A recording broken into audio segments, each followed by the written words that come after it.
A Plaguelands Media production. Hey everyone, this is Hugh from Plaguelands Media, bringing you another Star Wars book review. This one chosen, of course, by my good friend, Mr. Ian Van Gammett. We are, of course, talking today about Lords of the Sith by Paul S. Kemp. Now, this book is considered canon. You can see it fits in with the newer Star Wars stories. This happens after Revenge of the Sith. Absolutely loved it. So let's just get straight into what the story is about. There are going to be some massive spoilers in this book review, so you have been warned. Let's get ready for the next episode off.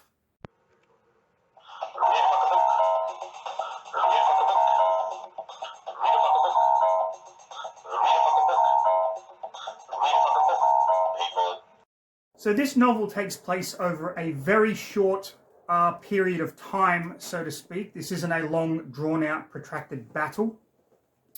It begins with the Free Ryloth movement having stolen a shipment of weapons from the Imperials. And while they are trying to escape, Vader and his squad has been tracking them down as they have been jumping from hyperspace all over the place.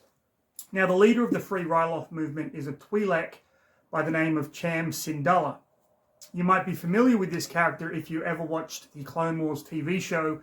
He first appeared in, I believe it was Season 1, Episode 21, Liberty on Ryloth, where he was forced to team up with Mace Windu and the Jedi to stop the droids and the Separatist movement taking control of Ryloth. Ryloth, of course, the planet where Twi'leks come from.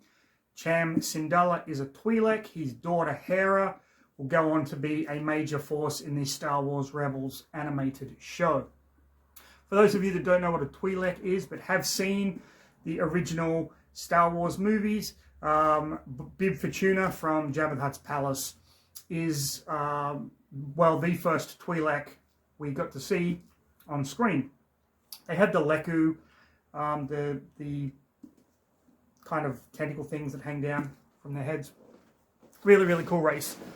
But they have been primarily enslaved by the Empire. Ryloth has been kind of stripped dry, and the Free Ryloth movement, led by Cham, is basically trying to get Ryloth out from under the thumb of the Empire. So, Vader catches up with the stolen weapons and pretty much massacres everyone in this fantastic opening space battle.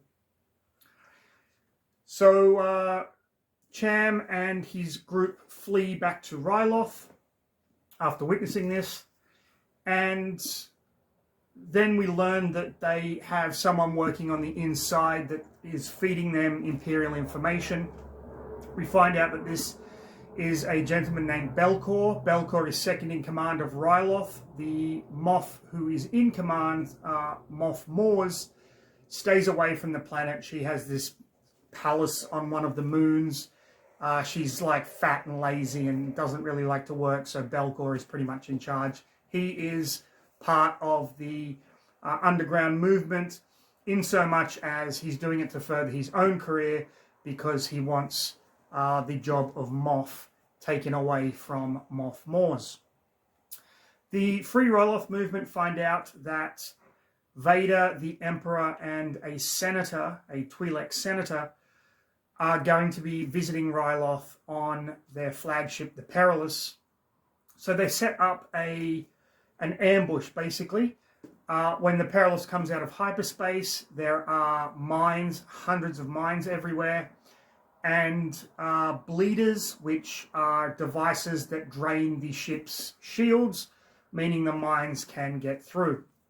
They also use other technology, vulture droids, buzz bombs, that kind of a thing, which ultimately succeeds in getting the Perilous basically fucking destroyed. Some of the other main characters, a woman named Isval, who is the Twi'lek, like second in command of the Free Ryloth movement. She manages to get on board the Perilous, do some more damage to the hyperdrives, basically cause a giant explosion. Vader sees her, but she manages to get away with her team. So the Perilous explodes, and Vader and the Emperor, two of the Emperor's Royal Guard, and some stormtroopers get away in a shuttle. But the shuttle is destroyed after Vader decides to go chasing after the rebels that destroyed the Perilous, the Twi'lek rebels. So Vader's shuttle crashes onto Ryloth, where he, the Emperor, and a single Royal Guard, those are the dudes in red, manage to survive. At the same time, Belcor is getting sick of Cham using him all the time.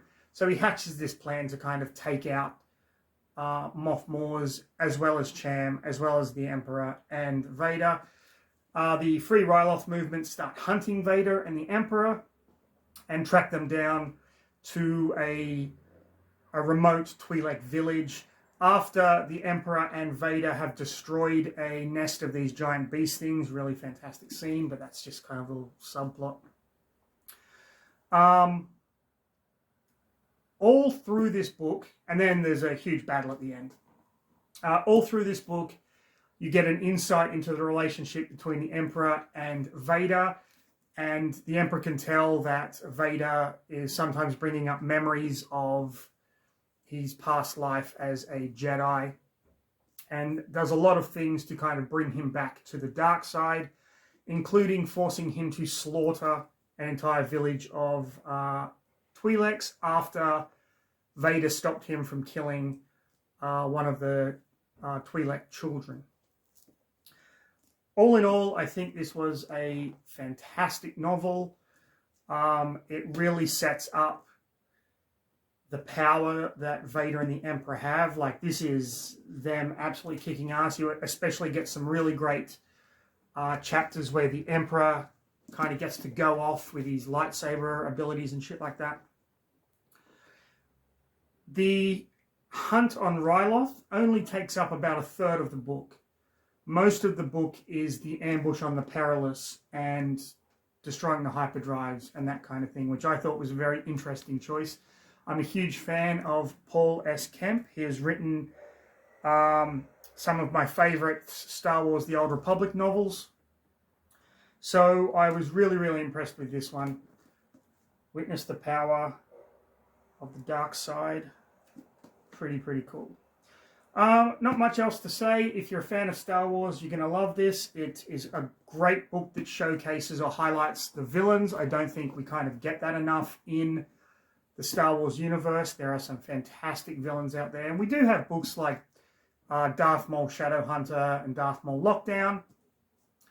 But they are no longer in canon, whereas this one is. So if you're one of those people that don't want to read any book outside of the canonical IP, this is one for you.